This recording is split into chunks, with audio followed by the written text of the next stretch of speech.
Buenos días, ¿cómo están? Bienvenidos al estudio de la Escuela Sabática. Aquí estamos con Jorge y Viviana. Hola Viviana, ¿cómo estás? Hola, buen día para todos. Muy bien. Recordemos, queridos amigos, estamos estudiando la Biblia, estamos estudiando el libro de Jonás esta semana en el contexto de la lección número 5 de este nuevo trimestre de la lección, y el título de la lección son excusas para predicar la misión de Dios, ¿no? Que nosotros muchas veces usamos, así como lo hizo Jonás en su pedido de Dios para ir a predicar a Nínive. Pero vamos a pedir a Dios que nos ayude en este día a dejar de lado las excusas y a entender el mensaje que tiene para nosotros. Oremos. Padre bondadoso, gracias te damos por este nuevo día. También damos gracias por tu palabra que nos ayuda cada día en nuestro crecimiento espiritual. En el nombre de Jesús, acompáñanos hoy. Amén. Amén. Bueno, tenemos entonces el versículo de memoria, Viviana, que para estas excusas, y es un versículo que tiene que ver con una respuesta que dio el profeta Isaías en el capítulo 6 versículo 8, que dice: después oí una voz, que era la voz del Señor, que me dijo: ¿a quién enviaré? Y entonces, ¿quién irá conmigo, por nosotros, por nuestra parte? Entonces yo respondí: aquí estoy, Señor, envíame a mí. Amén. Estuvimos estudiando esta semana en nuestra lección hasta hoy eh, cómo Jonás en cada uno de estos capítulos presentó algunas excusas para eludir la misión de Dios. Hablamos del miedo, hablamos de los falsos conceptos, hablamos de una falta de espíritu de sacrificio o aludir a la responsabilidad.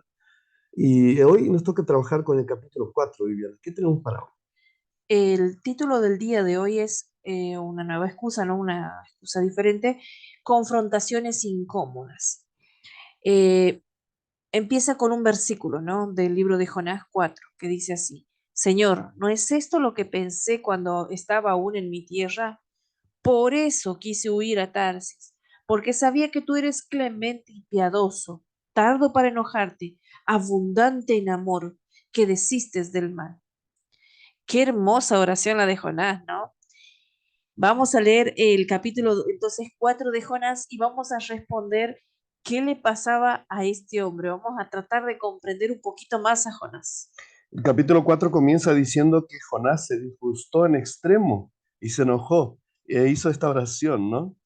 Eh, Jehová, dice: ¿no es esto lo que yo decía cuando aún estaba en mi tierra? Por eso me apresuré a huir a Tarsis, porque yo sabía que tú eres un Dios clemente y piadoso, tardo en enojarte y grande en misericordia, que te arrepientes del mal. Ahora pues, Jehová, te ruego que me quites la vida, porque mejor es la muerte que la vida. Pero Jehová le respondió: ¿haces bien en enojarte tanto?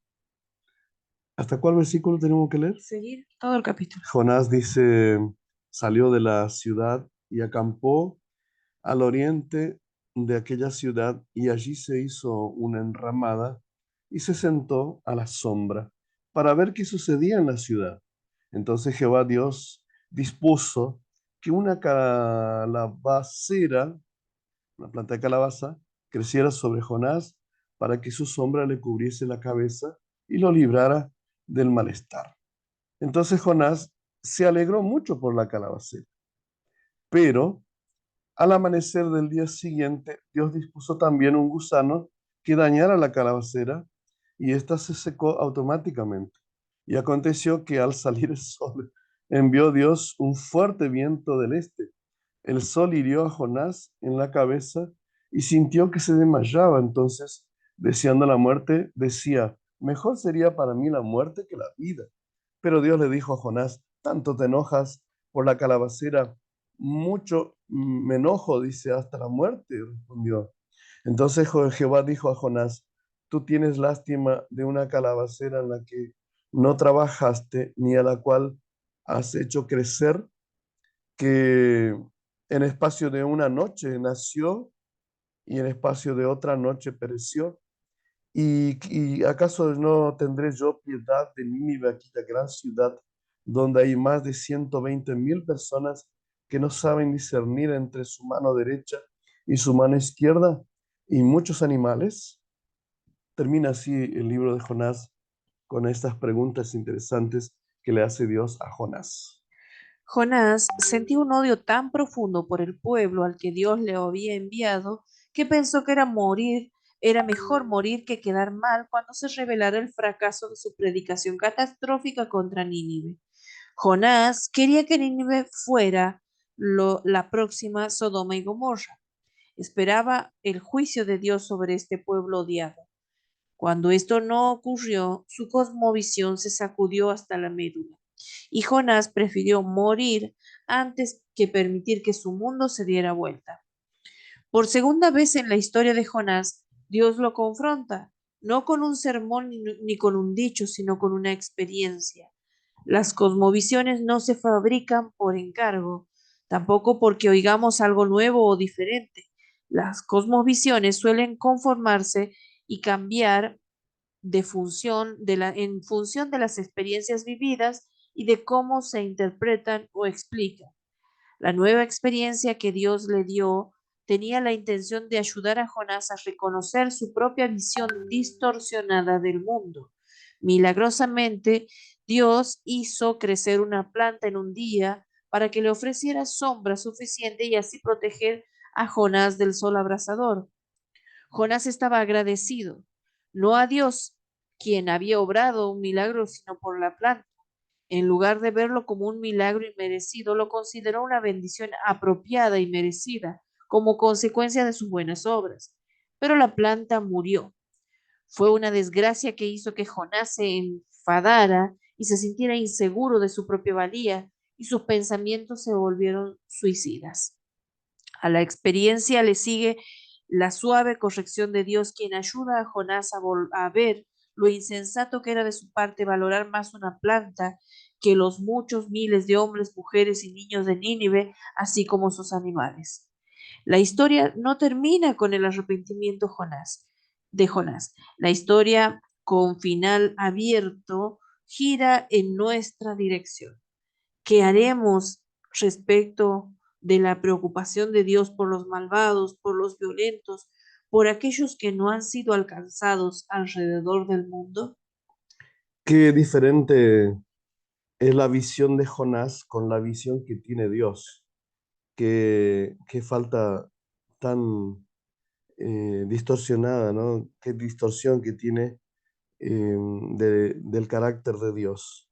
Fíjate que Jonás desea morir en lugar de aceptar que Dios es bueno para con los pecadores y que a veces Dios prefiere perdonar a los pecadores. Qué interesante, ¿no? Cuando la persona, aunque sea un profeta de Dios, ¿no? No entiende o no quiere entender el carácter de Dios, porque Dios es amor, dice 1 Juan 4:8. ¿Qué más tenemos para hoy, Viviana?